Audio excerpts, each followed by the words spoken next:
Uh-huh. Yep. Sure, no, it's a heck of an opportunity. Shanny, I'm flattered. I'm really flattered. But GM of the Leafs, I mean, the Argos season goes through November. It wouldn't be fair to you or the team to take on a general manager's role when I'm distracted by cheering on the Argos. It's just not right. It's cool. No, it's cool. It's cool. Dude, relax. You're going to find somebody. You're going to find somebody. Lou! Oh, Captain Lou Albano on WWE Network. You know, Lou. Hello? Hello? Go Argos, go, go, go! What's up, everybody? This is Jude from Section 122 on ArgosEndzone.com. Time for Week 5 action as the Argos travel out west to take on the BC Lions on Friday Night Football. Before we get into that, let's roll back 2 weeks past the bye week and recap what happened in Week 3. The Argos got derailed in Week 3, losing their first game of the regular season against the defending Grey Cup champion Calgary Stampeders. The frustrating thing about this game is there was opportunity there.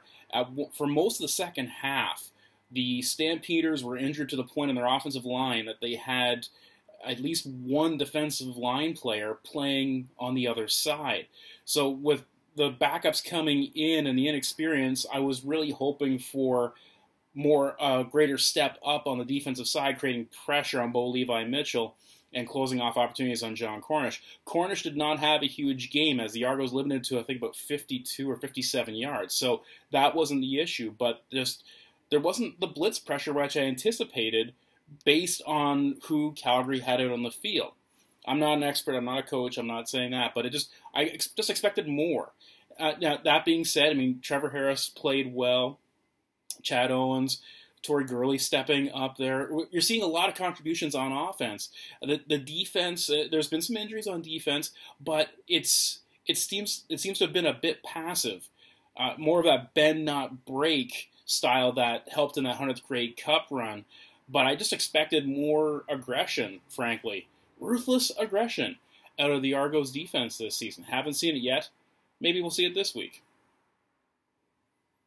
The Argos head off to Vancouver to take on the BC Lions on Friday Night Football. You're going to see a similar offense to what they saw against Calgary, with the quarterback played by Travis Lulay instead of Bo Levi Mitchell, and that star-stud running back switching from John Cornish to Andrew Harris. You're going to see very similar plays, and the receiving core at BC is no slouch either. Austin Collie, who played a couple years in the NFL, you're seeing him getting more confident with each game. For those of you that are playing in the fantasy pool, Collie is a real bargain I think they got him at 80 grand. Try to see if you can fit him in your flex package. Moving on. So the Argos defense, of course, have got to be aware of Lulay's ability to extend the play with his legs and the precision he throws the ball and the multi-threat that Harris provides in the offensive backfield. They got to make sure that he's on his back early and often to discourage him from trying to break those big plays that he's known for. When BC is on defense, the conversation starts with the outstanding player last year, Solomon Eliminian. The man is an absolute beast. He set the league record for tackles in a season last year. And Adam Bighill is no slouch either. Very difficult team to run against. It'll be interesting to see what type of offensive scheme they come up with Brandon Whitaker trying to get through that and create some balance so that they're not teeing off on Harris for the rest of the game. It should be quite a chess match on the coaching side of things. That'll be fun to watch as the game progresses.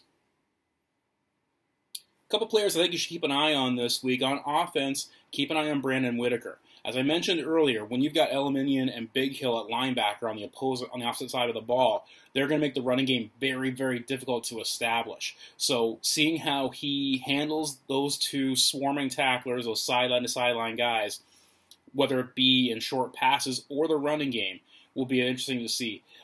Again, not an expert, but I'm thinking some counters and some stunts might be the way to go to try to take advantage of their over-aggressive style pursuing the ball that might lead into play-action pass down the road. So keep an eye on Brandon Whitaker and how he progresses. And in addition to the half-time changes, they'll make in their adjustment to move forward and try to move the ball down the field. On defense, I'm looking at Corey Greenwood. Don Landry posted a great article on how Corey Greenwood is becoming stronger and more comfortable in the Argos defense with each passing game. Another NFL player that has moved back north. He has said in the interview that it's been fun to get back into playing football. He was mostly for special teams when he was with the Kansas City Chiefs. I believe it was 7 tackles against Calgary. And there were some violent ones, too. He was there early and often. So I think you're going to see a big game. I'm anticipating a big game, especially with Andrew Harris on the other side of the ball. See if Corey Greenwood can introduce himself to Mr. Harris. So keep an eye on Whitaker on offense, Corey Greenwood on defense. Now, my score predictions haven't been very close anyway, so it's not something I'm really pondering. I would like to see more offensive output, as that's been the trend for this season so far. So, and I think a little on the high side, but BC's defense can make things very, very difficult for an opposing team. For that matter, the Argos have done a great job of causing turnovers when they're on defense. So those are both playing in my head, and the season's so early, it's still difficult to recognize any trends that may continue. So what I'm going to do, as always, just pick something out of the air. So I'm saying Argos 35, BC 27. Why not, right? If we get that type of scoring, should be a really entertaining game. Fingers crossed. That'll wrap things up for this week. Hope you had some fun. As always, leave some comments down below on what you'd like to see and see some more of, and we'll keep evolving the channel for you. Follow us on all of our social media feeds. We're on Twitter, we're on Facebook, we're on YouTube. Maybe we should get an Instagram account. Something to look into. So, moving forward, the Toronto Argonauts cheerleaders are having a calendar launch party Thursday, July 30th at Everly in Toronto. It's on King Street. If you're in the Toronto area, make sure you go down and check that out.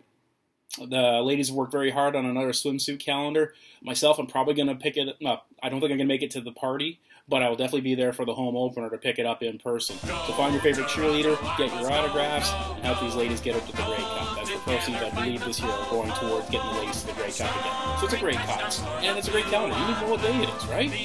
Right. So, 10 o'clock, Friday night football, Argos, Lions. Get yourself in front of the TV unless you're on the West Coast, in which case get there in person, make some noise, have some fun. Until next time, this is Jude from Section 122 on ArgosEndzone.com. Remind you that we ride the rail and we ride it hard.